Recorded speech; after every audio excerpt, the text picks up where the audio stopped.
কেউ কথা রাখেনি। 33 বছর কাটলো, কেউ কথা রাখেনি। ছেলেবেলায় এক বষ্টমী তার আগমনী গান হঠাৎ থামিয়ে বলেছিল, শুক্লা দ্বাদশীর দিন অন্তরাটুকু শুনিয়ে যাবে। তারপর কত চন্দ্রভূক অমাবস্যা এসে চলে গেল, কিন্তু সেই বষ্টমী আর এলো না। 25 বছর প্রতীক্ষায় আছি। মামাবাড়ির মাঝে নাদের আলী বলেছিল, বড় হও দাদা ঠাকুর, তোমাকে আমি 3 প্রহরের বিল দেখাতে নিয়ে যাব। সেখানে পদ্ম ফুলের মাথায় সাপ আর ভ্রমর খেলা করে। নাদের আলী, আমি আর কত বড় হব?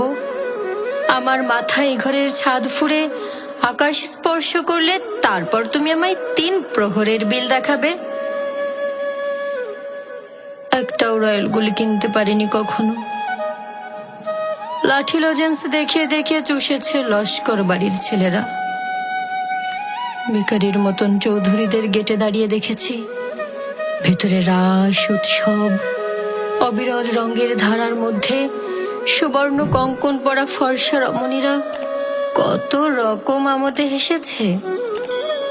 আমার দিকে তারা ফিরেও চায়নি। বাবা আমার কাঁধ ছুঁয়ে বলেছিলেন, দেখিস একদিন আমরাও। বাবা এখন অন্ধ। আমাদের দেখা হয়নি কিছুই।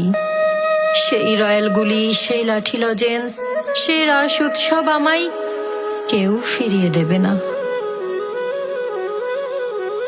বুকের মধ্যে সুগন্ধি রুমাল রেখে বরুণা বলেছিল, যেদিন আমায় সত্যিকারের ভালোবাসবে সেদিন আমার বুকেও এরকম আতরের গন্ধ হবে।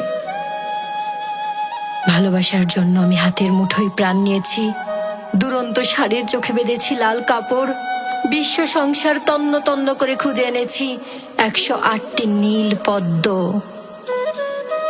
তবু কথা রাখেনি বরুণা। এখন তার বুকে শুধুই মাংসের গন্ধ। এখনো সে যে কোনো নারী। কেউ কথা রাখেনি। 33 বছর কাটলো, কেউ কথা রাখে না।